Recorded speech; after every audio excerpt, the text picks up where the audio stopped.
अस्सलाम वालेकुम दोस्तों, स्वागत है आप सभी का मेरे YouTube चैनल शहनाज ट्यूटोरियल्स में। और मैं हूं आपकी टीचर मिसेस शाहीन अजीज़, जो टीचिंग को, लर्निंग को आपके लिए आसान बनाती है।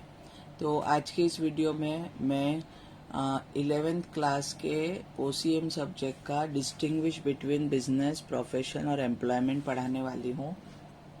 इसके पहले के वीडियो में बिजनेस, प्रोफेशन और एम्प्लॉयमेंट इन डिटेल मैंने एक्सप्लेन किया है, विद फीचर्स मैंने एक्सप्लेन किया है, वो वीडियोस आप रेफर कर सकते हो।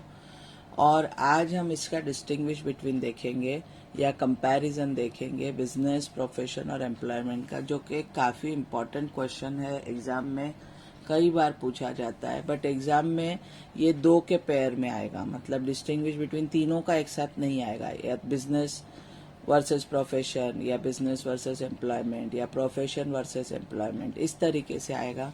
बट अगर आप तीनों एक साथ स्टडी कर लिए तो वो दो का लिखना भी आपके लिए आसान हो जाएगा।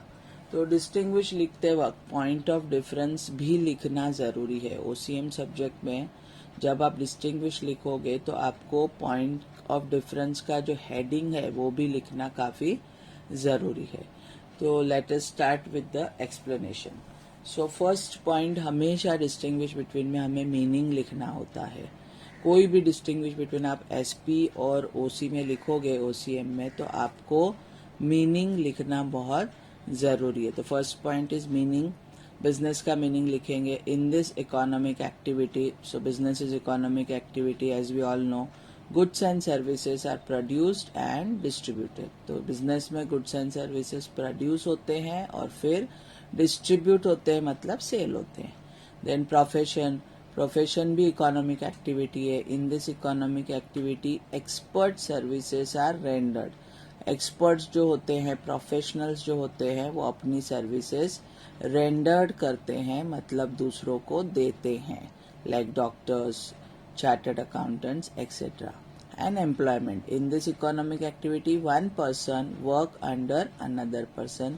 इस इकोनॉमिक एक्टिविटी में एक बंदा दूसरे बंदे के लिए काम करता है। इधर एम्प्लॉयर और एम्प्लॉई रिलेशनशिप होती है। एम्प्लॉयर जॉब देता है और एम्प्लॉई उसके अंडर उसके लिए जॉब करता है। So this way first point meaning लिखना है यहाँ पे आपको। देन सेकेंड इज रिवॉर्ड और रिटर्न, मतलब ये इकोनॉमिक एक्टिविटी में रिटर्न में क्या मिलता है। सो बिजनेसमैन जो बिजनेस करते हैं, दे अर्न प्रॉफिट। बिजनेस में जो रिवॉर्ड मिलता है उसे हम प्रॉफिट कहते हैं। देन प्रोफेशन कौन करता है? Professionals. Professionals charge fees as a return to professional. समझ में आए? प्रोफेशनल्स को फीस मिलती है in return. And employee receive wages और सैलरीज, और एम्प्लॉई को क्या मिलता है? वेजेस या फिर सैलरीज। वेजेस डेली या वीकली होता है, ये भी सैलरी ही है, और सैलरी मंथली मिलती है, बस इतना ही डिफरेंस है। So in business we get as a return profit, in profession fees, or in employment one receives wages or salary. Then capital investment, कितना लगता है कैपिटल?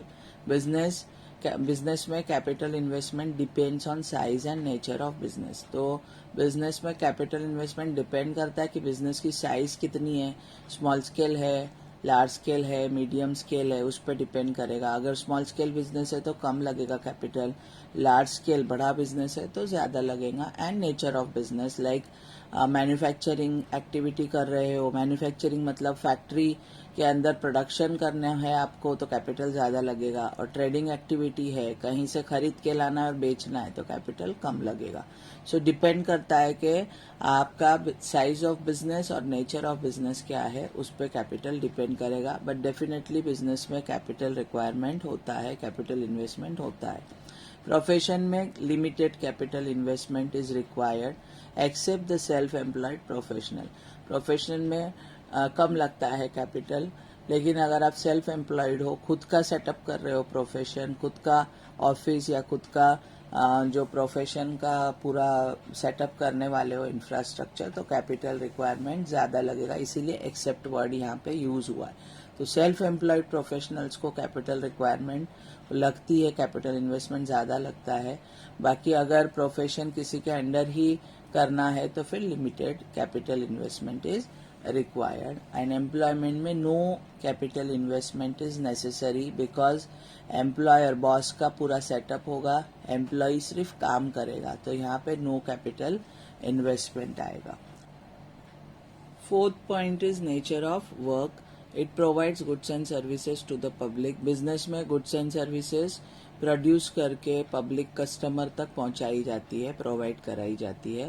प्रोफेशनल में इट गिव्स या renders personalize expert services. Profession में professionals अपनी expert services जो है अपने क्लाइंट्स को प्रोवाइड करते हैं, रेंडर करते हैं. और एम्प्लॉयमेंट में दे परफॉर्म, दे मतलब एम्प्लॉयज जो काम करने वाला है, perform the work as per the service contract. तो सर्विस कॉन्ट्रैक्ट में जो डिसाइड हुआ है, जो लिखा गया है, उस हिसाब से एम्प्लॉय अपना काम परफॉर्म करेगा अपने बॉस के लिए. तो इस तरीके से नेचर ऑफ वर्क होता है. Then fifth point is qualification.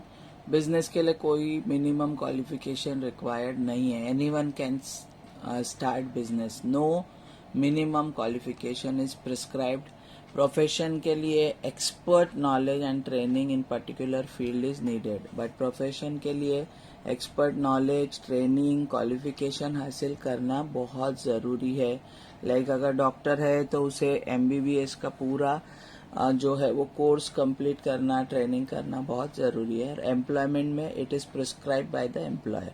तो एम्प्लॉयमेंट में जो रिक्वायर्ड क्वालिफिकेशन है वो एम्प्लॉयर प्रिस्क्राइब करेगा, मतलब बताएगा, और उस हिसाब से ही फिर वो अपने कैंडिडेट को सिलेक्ट करेगा. Then sixth is decision making. Businessmen are free to take decision. So decisions businessmen अपने business का खुद लेंगे and they are free to take decision. Professional take expert decisions in their profession और professionals भी अपने profession में अपनी expert decisions लेते हैं. But employment में employee does not have any power to take decision. Employee को कोई पावर नहीं होता है to take the decision. Boss decisions लेगा. एम्प्लॉय का सिर्फ क्या काम है, जो उसे काम दिया गया है वो जाके उस टाइम में काम करके उसे कंप्लीट करके अपने बॉस को यानी एम्प्लॉयर को देना है. So employee doesn't have any power to take any decisions. Then risk जो है, profit is uncertain and irregular, so high risk is present in business. तो सबसे ज्यादा रिस्क बिजनेस में है बिकॉज प्रॉफिट अनसर्टन है एंड इरेग्युलर भी. Uncertain मतलब पता नहीं है, हो भी सकता है प्रॉफिट, नहीं भी हो सकता है. और इरेग्युलर मीन्स कभी हो सकता है, कभी नहीं होगा, कभी कम होता है प्रॉफिट, कभी ज्यादा होता है, कभी लॉस भी हो सकता है. So high risk is involved in business. Profession में fees is generally not certain and regular. तो यहाँ पर भी रिस्क है बट कम है, इतनी ज्यादा नहीं है compare to business, because profession के फीस भी अनसर्टन होते हैं. एंड एम्प्लॉयमेंट में फिक्स्ड एंड रेगुलर पेमेंट आता है by the employer as per the contract. So no risk is involve.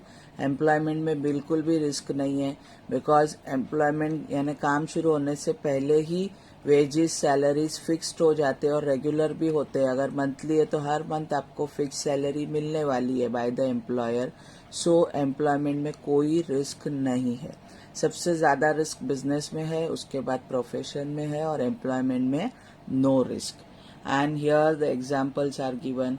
Business के एग्जांपल्स है builders, grocers, supermarket, medical stores, cloth की शॉप्स, बहुत सारे एग्जांपल्स है बिजनेस के.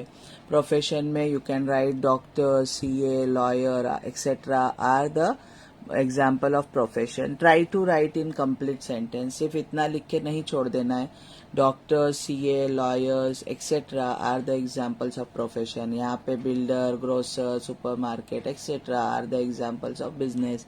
एंड एम्प्लॉयमेंट में जॉब जो हम करते हैं, क्लर्क है, टीचर है, ऑफिसर है, रिसेप्शनिस्ट है etcetera are the example of employment. इस तरीके से try to write the full sentence. आपको डिस्टिंग्विश बिटवीन 5 मार्क्स के लिए आता है, उसी में you can write any 6 points. 6 points आपको लिखने हैं. यहाँ पे 8 एक्सप्लेन किए. यू राइट एनी 6 और मीनिंग जो पॉइंट है वो कंपलसरी आपको हर डिस्टिंग्विश बिटवीन में लिखना है. मतलब डिस्टिंग्विश बिटवीन का फर्स्ट पॉइंट आपको हमेशा मीनिंग ही रखना है. मीनिंग के बाद आप कोई भी इसमें से 5 पॉइंट्स लिख सकते हैं। बाकी के 7 जो बचेंगे उसमें से 5 पॉइंट्स आप लिख सकते हैं। सो मीनिंग का ध्यान रखना है, और ये जो हेडिंग्स है पॉइंट ऑफ डिफरेंस का, वो भी आपको ओसी में लिखना ही है। सो इस तरीके से मैंने तीनों जो है बिजनेस, प्रोफेशन, एम्प्लॉयमेंट का पूरा कंपैरेटिव स्टडी आपको करा दी हूँ, पूरा डिस्टिंग्विश बिटवीन एक्सप्लेन की हूँ। अगर कोई डाउट है तो please right me in comment section box. इसके पहले के वीडियोस की लिंक प्रोवाइड की है, वो भी आप रेफर कीजिए तो डिस्टिंग्विश बिटवीन और आसानी से समझ में आ जाएगा। अगर आज का वीडियो अच्छा लगा हो, एक्सप्लेनेशन यूजफुल लगा हो, तो प्लीज इसे लाइक कीजिए, अपने दोस्तों के साथ शेयर कीजिए, और अगर मेरे चैनल पे नए हो तो इसे सब्सक्राइब कीजिए। Thank you so much for watching.